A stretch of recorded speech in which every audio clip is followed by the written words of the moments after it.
Hello everyone, आप सब कैसे हैं। मैं प्रतीक्षा स्वागत करती हूँ नए ब्लॉग में। आज का ब्लॉग सुबह सुबह शुरू हो रहा है। Good morning. मैं सो कर के उठ चुकी हूँ, सुबेरा हो चुका है। थोड़ा सा लेट हुआ है क्योंकि अभी थकान है बहुत ज़्यादा, सफ़र का भी मिटा नहीं है और बच्चे भी आज घर ही पे हैं। स्कूल नहीं जाना था तो थोड़ा सा हम लोग आराम से सो के उठे हैं। तब भी ये अभी ज़्यादा नहीं, 6:30 बज रहा है। हम उठ गए थे क्योंकि जब टाइम हो जाता है ना तो नींद अपने आप खुल जाती है। और चाहे आप जितना भी थके हों और लेट उठो, आज काम बहुत ज़्यादा है और पूरा दिन मुझे, क्योंकि मैं अभी 2-3 दिन नहीं थी घर पे ना, तो बहुत ज़्यादा घर मतलब कि यहाँ पे जस्ट आता है कोयले का, तो सब बहुत ज़्यादा भर गया है। तो आज पूरी डीप क्लीनिंग होगी घर की। मैंने सोचा कि आज बच्चे हैं घर पे, कोई जल्दीबाजी है नहीं, तो मैं फटाफट ये पूरे क्लीनिंग सुबह से ही शुरू कर दूँगी ना, तो फटाफट टाइम टू टाइम होता जाएगा। तो यहाँ पे बहुत ये जो खिड़की के जो अलमारी का ये सब बना हुआ है, इस पे ना कोयला जम जाता है और काला काला ना आपको दिखेगा नहीं, लेकिन जब आप पास से देखोगे और वैसे करके देखोगे तो एक शेड जमा हुआ दिखेगा और गंदा दिखता है। और थोड़ा दिन आप साफ़ नहीं करेंगे तो काला काला फिर दिखने लगेगा ज़्यादा। और यही मैं साफ़ कर रही थी क्योंकि यहाँ से ना, और साफ़ सुथरा रहता तो अच्छा भी लगता है। तो आपको अभी दिखाऊंगी। देखिए आप, ये अलमारी जो मेरे बेड है उस पे रैक पे आप देख सकते हैं कि हल्की सी धूल की परत है।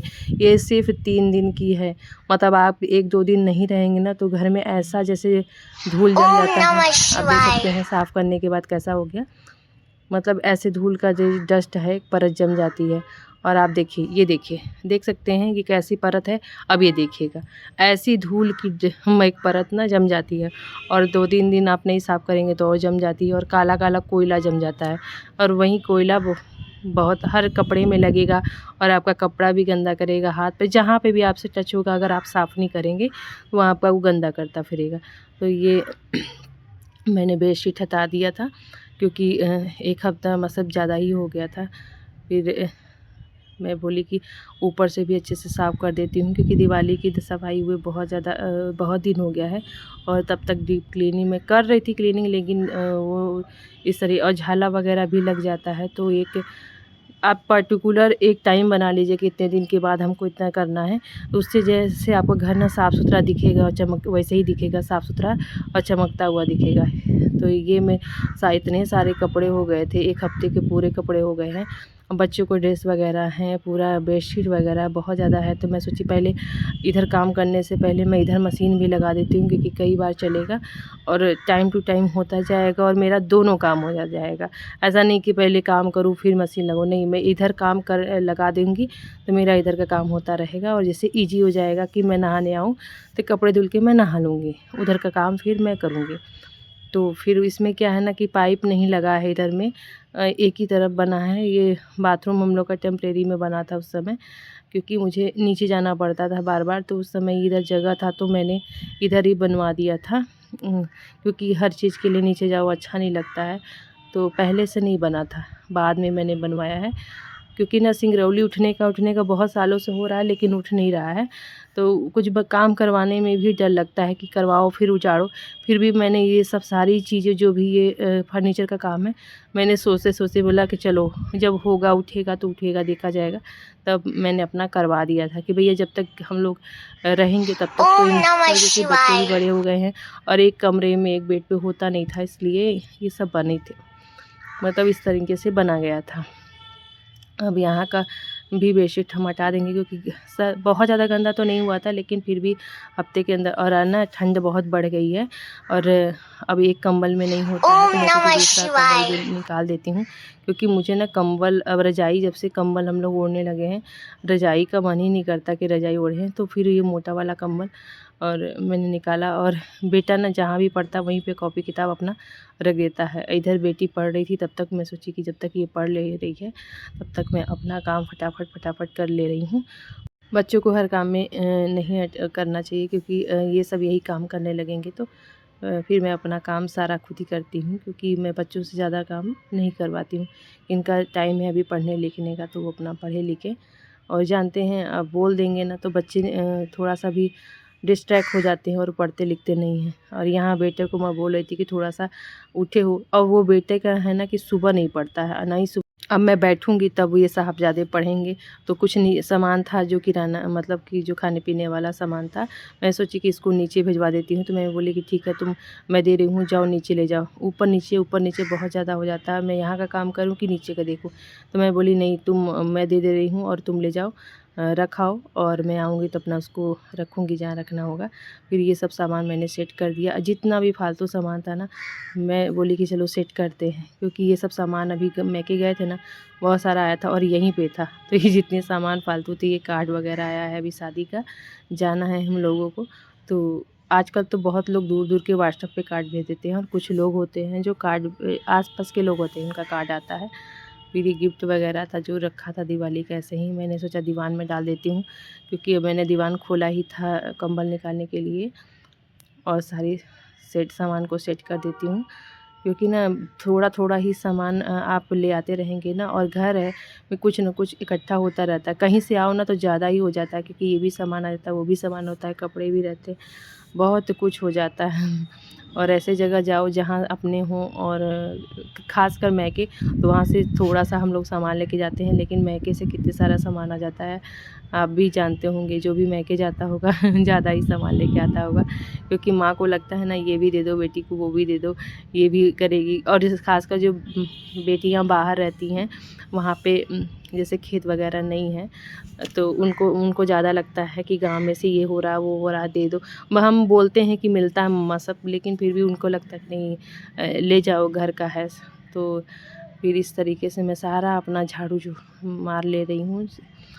और यहाँ इधर भी थोड़ा सा जगह कम है, क्योंकि ये मैंने इधर जब बाथरूम बनवाया था तो इधर टेम्परेरी में ये रूम बनवाया था, क्योंकि एक रूम में नहीं हो पा रहा था इधर में हम लोगों को, क्योंकि बच्चे भी अब बहुत सारा सामान हो जाता है गृहस्थी का, और कहाँ छोटा छोटा ही सामान होता है, लेकिन बहुत सामान होता है।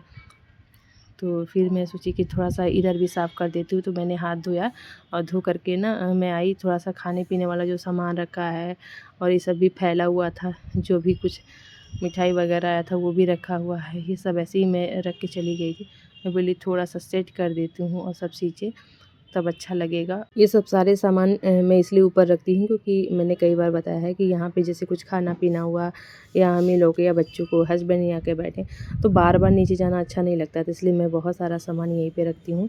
और कि खाने पीने और खाना भी, जैसे हस्बैंड अगर लेट में आते हैं तो मैं उनका खाना ले आती हूँ यहीं पे, हम अपना भी ले आ लेते हैं अगर हम लोग नीचे नहीं खाते हैं तो, फिर यहीं बैठ के खा लेते हैं, और फिर यहीं पे मिलकर रखा भी जाता है। क्योंकि जैसे कभी कभी होता है ना कि गेस्ट वगैरह नीचे आते हैं, या कभी कभी ऊपर हम हैं तो ऊपर चले आते हैं, तो उनको देने में अच्छा लगता है। तो इसलिए मैं अपने रूम में पहले नहीं रखती थी, अब बच्चे बड़े हो गए हैं सब, तो अच्छा नहीं लगता कि बार बार नीचे जाओ, कोई भी सामान मन किया तो चलो जाओ नीचे। इसीलिए मैं अपना सारा सामान ऊपर भी रखती हूँ, नीचे भी रखती हूँ, जैसा रहता है वैसा मैं करती रहती हूँ। फिर इधर भी बहुत सारा, इधर भी ना बहुत झाला लग गया था, क्योंकि कई दिन से, और कोयला तो जानते ही हैं हर जगह बैठा रहता है। हम लोग थोड़ा से इसीलिए परेशान होते हैं, क्योंकि जो कोयला है ना वो हर जगह अपना अलग ही जगह बनाए रहता है। बाहर भी बहुत कचरा हो गया था, हम लोग नहीं थे तो वहाँ पे भी खुला हुआ है आगे जाली, तो वहाँ से बहुत ज़्यादा डस्ट आता है, तो इधर भी बहुत ज़्यादा फैल गया था। और मैं सोची ऐसे सेट कर देती हूँ। और देख सकते हैं बहुत सारा मैंने सामान रखा था ना, और चूहा भी बहुत परेशान करते हैं, पता बहुत मोटे मोटे चूहे हैं यहाँ पे।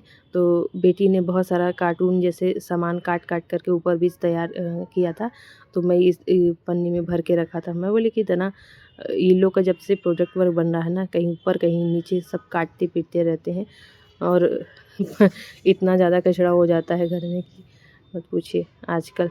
और अब ना एग्जीबिशन होने वाला है, मैं आप लोग को दिखाऊंगी, शेयर करूंगी कि देखिए वहाँ के बच्चों ने क्या मेहनत की है इतने दिनों में लग करके, और आज भी बच्चे आने वाले हैं, वो लोग भी तैयार करेंगे। तो इधर का जो एरिया है ना, ये मेरे कमरे के बाहर है, आंगन है, वहाँ पे है। और यहाँ पे ना जो ब्लास्टिंग होता है ना, उसके वजह से पूरा जो ज़मीन का फर्श है वो टूट गया, और वो ना कितना, मैं 2 बार इसको ठीक करवा चुकी, लेकिन फिर से ये टूट के मतलब फट जाता है, और वो सारा जो बालू है वो फर्श है वो निकल आता है, जब पपड़ी जैसा निकल के। तो हस्बैंड बोल रहे थे ठीक कराने के लिए, लेकिन आप लोगों को पता है कि जहाँ पे सभी लोग घर में रहते हैं तो वहाँ पे थोड़ा सा रहता है ना कि ये करवाएं वो करवाएं, तो सबको करना, सबको रहना सबको है, लेकिन लोग अपेक्षा एक ही से करते हैं कि सारा काम वो करवाएं, तो इसीलिए वो पड़ा हुआ है ऐसे ही। तो हम लोग भी ऐसे छोड़ दिए हैं कि कितना करेगा एक इंसान, एक सीमा होती है हर चीज़ की। तो इस तरीके से मैंने सारा ऊपर छोड़ कर दिया। और कुछ लोग होते हैं ना जो जीवन में अपने तो तरक्की करते ही नहीं हैं और आगे बढ़ते नहीं हैं, और दूसरों को वो सोचते हैं ना कि हमेशा नीचे ही खींचते रहते हैं कि जैसे मैं रह रही हूँ ना वैसे सेम टू सेम आप वैसे रहिए। अगर आप सोचती हैं कि आप अपनी लाइफस्टाइल बदलें तो वो बदलने ही नहीं देंगे, क्योंकि वो आपके जीवन में खुशियाँ आने ही नहीं देंगे, क्योंकि उनको जैसे अपने जीवन में खुशियाँ नहीं है ना, उस सेम जो सोचते हैं कि आपके भी जीवन में खुशियाँ ना रहें और आप कुछ अच्छा ना करें, अच्छे से रहें ना, तो ऐसे लोगों की मानसिकता होती है। इसलिए ना हम लोग भी छोड़ देते हैं कि जाने दो, हम लोग अपना काम करते हैं और लोग को जो है वो अपना काम करे इस तरी। और पीछे जो है ना थोड़ी सी मेरा ये इधर मैंने छोड़ के रखा है। मुझे ना गार्डन करना, जो गार्डनिंग करना बहुत पसंद है, तो कुछ गमले में लगा के रखी हूँ जिसमें एलोवेरा है, बहुत सारी चीज़ें मैं लगा देती हूँ। मुझे ना ये सब चीज़ें करना अच्छा लगता है, तो जहाँ तक हो सकता है मैं करती हूँ, लेकिन अभी मैं थोड़ा सा ध्यान नहीं दे पा रही हूँ क्योंकि मैं चली गई थी घर। अभी घर में बहुत सारे पौधे सूख गए थे, तो जो बर्तन रहता है ना रात का, जिससे हस्बैंड खाए रहते दूध वगैरह, तो मैं यहाँ धुल देती हूँ और मैंने उधर साफ़ सुथरा कर दिया है। फिर बहुत सारे कपड़े थे धुल गए थे, तो मैं सोची कि इसको ड्रायर करके डाल देती हूँ और कुछ कपड़े मैं फिर से लगा देती हूँ। और ना बेटी अब उठ गई है, तो उधर से मैंने बोला कि अब तुम एक काम करो, मैं दे रही हूँ कुछ कपड़े, तुम ले जा कर के डाल दो और कुछ कपड़े मैं डालूँगी। तो ये मैं नहा धो करके आ गई थी और इतना सारा कपड़ा मैं फिर से ले आई थी। तो अब बच्चे उसको अब वो लोग चले गए हैं नहाने, तब तक कि मैं यहाँ पे अपना। और नहाने के बाद मेरा ना बहुत ड्राई स्किन है, तो मैं तुरंत ही क्रीम लगाती हूँ जिससे मेरा ना स्किन फटे ना। पहले तो नहीं था ऐसा, लेकिन अब जैसे जैसे एज बढ़ रहा है ना वैसे वैसे स्किन ड्राई होती जा रही है, और थोड़ा सा भी वो अगर ध्यान ना दो तो वो फिर अजीब टाइप का हो जाता है। और मेरे स्किन में खासकर हो जा रहा है क्योंकि मेरे मत्थे पर अभी जो मत्था है उसके ऊपर हल्के हल्के परत छूटने लगती है। समझ में नहीं आ रहा है ऐसा क्यों हो रहा है। और ज़्यादा ठंडी जैसे जैसे ठंड बढ़ती है ना वैसे वैसे मेरे मत्थे पर हल्का हल्का वो पपड़ी निकलने लगता है। मैं समझ नहीं पा रही ऐसा क्यों हो रहा है। आप लोग को कोई किसी को पता होगा तो मुझे कमेंट बॉक्स में ज़रूर बताइएगा कि कौन सा क्रीम लगाऊं जिससे मेरा ना जो ये अभी ड्राइनेस है, जैसे ठंडी चालू हो गई है तो उससे मैं बची रहूं। मैं अभी तो मेरी बहन ने कुछ बताया है वही मैं मंगा के लगा रही हूँ।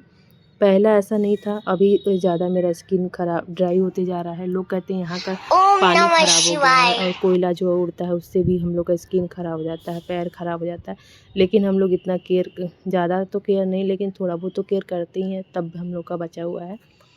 तो आप लोगों को किसी को भी प्लीज़ पता होगा तो मुझे कमेंट बॉक्स में बताइएगा ज़रूर कि क्यों हो रहा है और क्या लगाऊँ जिससे वो ठीक हो जाए। क्योंकि अब ठंडी आने वाली है ना, मुझे उसकी चिंता ज़्यादा हो गई है कि ऐसा फिर से ना हो जाए, क्योंकि अगली बार बहुत ज़्यादा मेरा स्किन ख़राब हो गया था। अब ये सारे कपड़े इतना ना मैंने देखा कि इतना बेटी डाल के गई थी, मैं सोची अगर कोई सूख गया है तो मैं इसको उतार लूँ, और पलट दे रही थी कि जो सूखा ना हो अच्छे से सूख जाए, और थोड़ा जगह बना रही थी कि जो मैं भी कपड़े ले आई थी उसके लिए कि वो सब भी मैं डाल दूँ इसी में। एक रस्सी बांधी हूँ तो इतना सारा कपड़ा हुआ है, और मैं दूसरा कपड़ा दूसरी बार के डालने के लिए जगह नहीं बचा है। मैं सोची छोड़ देती हूँ ऐसे ही, बाद में आके डालूँगी, जो सूख जाएगा तो उतारूँगी। फिर मैंने फटाफट आकर के पोहा बनाया क्योंकि बहुत लेट हो चुका था और हस्बैंड भी आ गए थे। फिर मैंने यहाँ पूरा बेडशीट बिछाना शुरू कर दिया, क्योंकि हम लोगों को ना वाइट बेडशीट बहुत पसंद है। मुझे भी पसंद है और हस्बैंड को भी पसंद है। जब बच्चे मेरे छोटे छोटे थे तब से मैं बिछाती हूँ, और उसको अच्छे से केयर भी करती हूँ कि मैं इतने दिन में धो देती हूँ जिससे मेरा साफ़ सुथरा रहता है। पहले भी लोग मुझसे बोलते थे कि आप बेडशीट वाइट बिछाती हैं, कैसे बच्चों के साथ मैनेज करती हैं। लेकिन मैनेज क्या करना है, आपको थोड़ा सा ध्यान देना रहता है बस, कि बिना चप्पल के बच्चे घूमे ना। यहाँ बहुत सारा कोयला आता है, इसलिए लोग सोच लीजिए 11:15 बज गया ही है पूरा। इतना मैं सुबह से लगी हुई थी और इतने सारे काम हुए हैं, तब भी बहुत सारे काम थे। 11 साढ़े 11:15 बज रहा। अब मुझे लग रहा है ना कि कुछ फिर मैं इस तरीके से सेट कर दूँगी, क्योंकि इतना सारा काम करते करते मुझे ये समय मिल गया और मुझे आराम करने का समय ही नहीं मिलेगा। अब ये वाला भी बेडशीट मैं सोच रही हूँ कि थोड़ा सा बिछा देती हूँ, क्योंकि जब से निकला रहता है बेडशीट ना, बिछा दो तो ज़्यादा अच्छा लगता है, क्योंकि घर ऐसे और अच्छा सेट हो जाता है। तो ये मैं वाइट वाला ही बेडशीट बिछाऊँगी, क्योंकि अभी कॉटन है, अभी उतनी ठंड नहीं आई है। और अभी कॉटन की जो बेडशीट होती हैं अच्छी, मतलब अच्छा लगता है सोने में। और थोड़ा सा ठंड आ जाएगा तो देखते हैं कुछ बिछाऊँगी गर्म वाला, क्योंकि मैं सोची थी अगले बार ही मैं उलन कोई बेडशीट ले आऊँ, लेकिन कुछ मिला नहीं था मुझे। तो इस बार उस वाले बेड के लिए उलन बेडशीट मैंने बिछाया था अभी जो दिवाली पर, वो है। इसके लिए नहीं है, तो इसके लिए मैं भी देखूँगी क्या लेके आना है मेरे को। और या तो हस्बैंड कहीं जाएंगे तो ले आएंगे। तरीके से ये भी सेट हो गया। अब मेरा सारा रूम सेट हो गया। अब मुझे अच्छा लग रहा है। नहीं बहुत अंदर से ही लगता है कोई आ जाएगा तो क्या बोलेगा, बेडशीट निकला रहता है तो थोड़ा सा लगता है। तो और अभी बाल भी मैंने सुखा दिया है, थोड़ा सा अच्छा लग रहा है।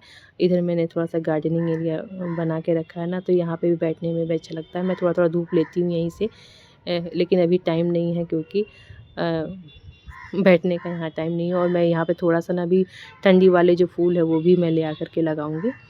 तो ये देखिए हवा कितना, आप देख सकते हैं कितना चल रहा है। और जितना ज़्यादा हवा चलने लगा ना कि मेरे सारे कपड़े इधर के जो थे वो उधर गिर गए। तो मैं बेटे को बुला रही थी आ कर के उठा दो। और देख ली आप कपड़े के जो कपड़ा देखिए मेरा गिर गया था। मतलब जो हवा चल रहा है उसे देख के पहचान सकते हैं आप कि बहुत ज़्यादा हवा चलने लगा। जैसे जैसे शाम हो रही थी ना वैसे वैसे ठंड बढ़ती जा रही है। अब ये बहुत ज़्यादा आज भयानक ठंड हो जा रही है। थोड़े से हल्के कपड़े से नहीं चलेगा, आपको तो उलन कपड़ा निकालना ही पड़ेगा और पहनना भी पड़ेगा। तो ये बेटा जा रहा था, जा कर के उस तरफ छत है, बहुत नीचे नहीं है, पास ही में है। वो तकिया का कवर जो था वो गिर गया था, तो वो लेने गया था। और यहाँ पर जो बगल में छत है ना, उसमें किसी का है, किराएदार रहते थे, लेकिन अब इसमें कोई नहीं रहता है, ये खाली पड़ा हुआ है। तो ये मेरे सारे कपड़े हैं और मैं सोच रही हूँ ना कि अभी उतार के मैं रख दूँ, और जो दूसरा वाला कपड़े का है ये पूरा मैं अब इस पे डाल दूँ, जिससे अभी धूप बहुत अच्छा है, ज़्यादा टाइम नहीं हुआ है, तो ये भी सारे कपड़े सूख जाएंगे। और सोच लीजिए आज मेरे सारे कपड़े धुल भी गए और सूख भी जाएंगे, क्योंकि धूप बहुत अच्छा है, हवा चल रहा है। कल का कोई भरोसा नहीं है क्या हो, मतलब कि कैसा मौसम हो जाए, क्योंकि मौसम अब धीरे धीरे बदल ही रहा है। और ये सारे कपड़े मेरे डल गए थे। और ये मोटा वाला अच्छा ड्रायर कर दो ना तो कपड़े बहुत जल्दी जल्दी सूखते भी हैं। इसी की वजह से मैंने मशीन लिया था, नहीं तो मैं पहले हाथ से ही धोती थी, लेकिन मुझे कपड़े सुखाने में आसानी हो इसलिए मैंने मशीन लिया था। तो फिर मैं ये कपड़े लेके नीचे आ गई थी। मैं सोची थोड़ा सा कंघी वगैरह कर लूँ, सुबह से मैं ऐसे ही लपेट के बाल घूम रही थी। तो ये मेरे बाल सूख गए हैं, थोड़ा सा धूप में थी तो और अच्छे से सूख गए। अब इतने सारे कपड़े तो मैं ले आई हूँ, लेकिन मेरे पास इतना समय नहीं है कि मैं इसको अब समेटूँ। मैं जा रही हूँ क्योंकि नीचे उसकी फ्रेंड वगैरह आ गई हैं, तो बोल रही थी कुछ मम्मा खाने पीने के लिए दे दीजिए। बता दो ना, तू सुनी नहीं ना मेरी बात ना, जब आप बता दो तो नहीं सुनेगा।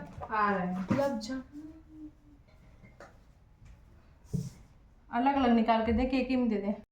बेटे की शिकायत लेकर के आई थी कि वो वहीं पे बैठा हुआ है, और मेरा जो बेटा है ना उनकी फ्रेंड वगैरह आती हैं तो उन्हीं के साथ बैठा रहता है और बहुत हेल्प भी कर रहा है। फिर भी ये लोग इस बहन भाई का जो झगड़े होते हैं ना शुरू हो जाते हैं। तो ये मैं उनके लिए लगा रही थी, बोली अपर्णा कि मेरे को मत दो, मैंने अपना वो ऐसे ही खा ली थी। और उसकी फ्रेंड वगैरह के लिए बोली थी कुछ दे दो पानी के पीने के लिए, कब से वो लोग आए हुए हैं। तो बोले चलो ठीक है, अभी आए हैं मौसी के यहाँ से तो सब मतलब मीठा आया था तो वही मैं दे रही, क्योंकि यूपी का ये घर का बना हुआ गुलाब जामुन था जो वहाँ से मुझे मिला था। और मैं दूध फ्रिज से निकाली ना, फ्रिज में दूध मैं रख करके गई थी, तो फिर देखिए बहुत ज़्यादा मलाई जमा हुआ था। मैं ऐसी डोलची में रखती हूँ हफ्ते महीने, मतलब हफ्ते 15 दिन का जब भर जाता है तो मैं उसका घर का घी बनाती हूँ। तो इसलिए कि मैं निकाली, और बहुत बड़ी सी मोटी सी मलाई बनी हुई थी। फिर बेटे को मैंने ये अपने लिए कॉफ़ी भी बना रही थी, क्योंकि मैं बहुत ज़्यादा सुबह से पानी में थी, तो मेरा ना शरीर अब थोड़ा सा वो होने लगा था और मुझे कॉफ़ी की नीड हो रही थी कि मुझे कुछ चाहिए।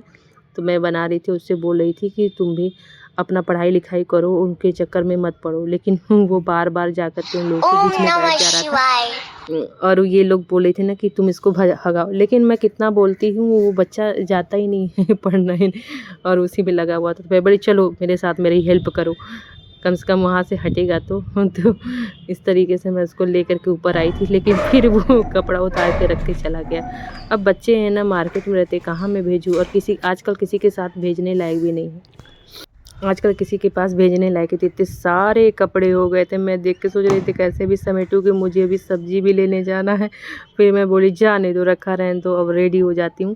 पहले मैं सब्ज़ी ले आती हूँ शाम को बनाने के लिए क्या है, तो उसके बाद इसका मैं जो अभी बाद में मैं करूँगी। मैं ऐसे छोड़ दी सारे कपड़े और जल्दी सब्ज़ी लेने ये रेडी होकर। वैसे मैं कपड़ा पहनी रहती हूँ और वही कपड़े में पहन के कंघी उंघी वगैरह करके मैं चली जाती हूँ। मेकअप तो करना नहीं, लिपस्टिक लगा लेती हूँ, चल देती हूँ। तो ये देखिए सारे बच्चे बैठे हुए और मेरा बेटा वही में खेल रहा है, यही कर रहा था। फिर मैं बोली कि चलो तुम मेरे साथ सब्ज़ी लेने, तो मैं उसको लेकर के आई थी सब्ज़ी मार्केट और आया था। ऐसे तो बोल रहा था कि अभी थोड़ा देर में दीदी खाली हो जाएंगी तब लेके जाइएगा, अपने आने के लिए नाम नहीं लेता। मैं बोले नहीं नहीं तुम ही चलो। तो इस तरीके से मैं उसको लेके आई थी और ये मार्केट में आ गई थी। सब्जियां ऐसी ही लगती हैं यहाँ पे, बाज़ार नीचे ही सब लोग गांव के जो लोग होते हैं किसान लोग वो लेके आते हैं और ये मार्केट लगता है नीचे नीचे। तो अच्छा रहता है, ताज़ी हरी सब्ज़ी मिल जाती है और आपको जो भी चाहिए आप अपना ले आइए। और बहुत दूर नहीं है, ये पास ही में है, 5 मिनट के अंदर में।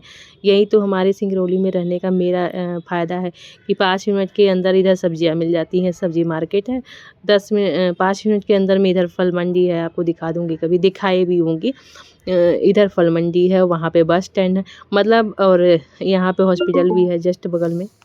5 मिनट के अंदर में मेरे बच्चों का स्कूल है, तो इसलिए देखिए इतनी सारी सब्जियां मैं ले आई थी।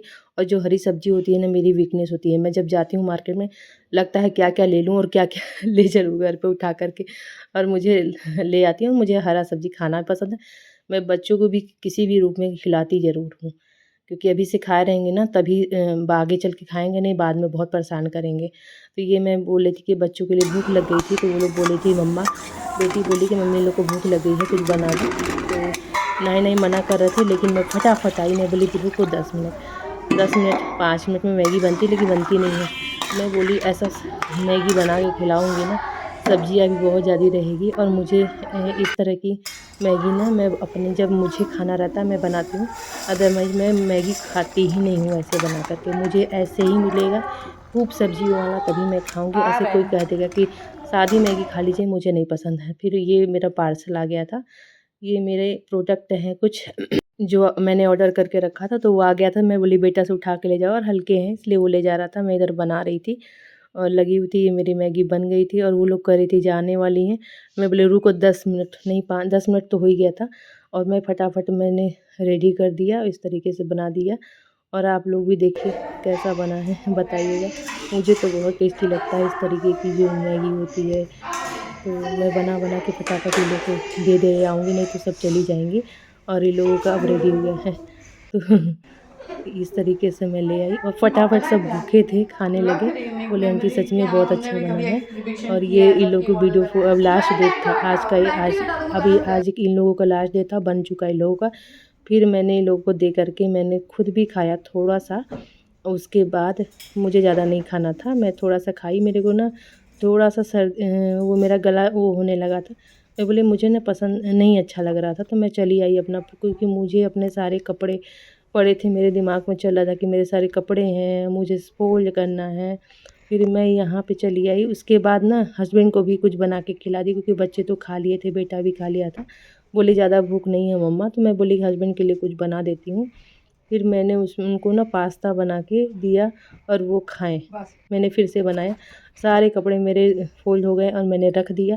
फिर मुझे ना जैसे लग रहा था कि फीवर होने लगा, मेरा तबीयत ख़राब होने लगा। फिर मैं सो गई। आई होप आज का ब्लॉग आपको पसंद आया होगा। Thank you so much for watching. Like share subscribe करना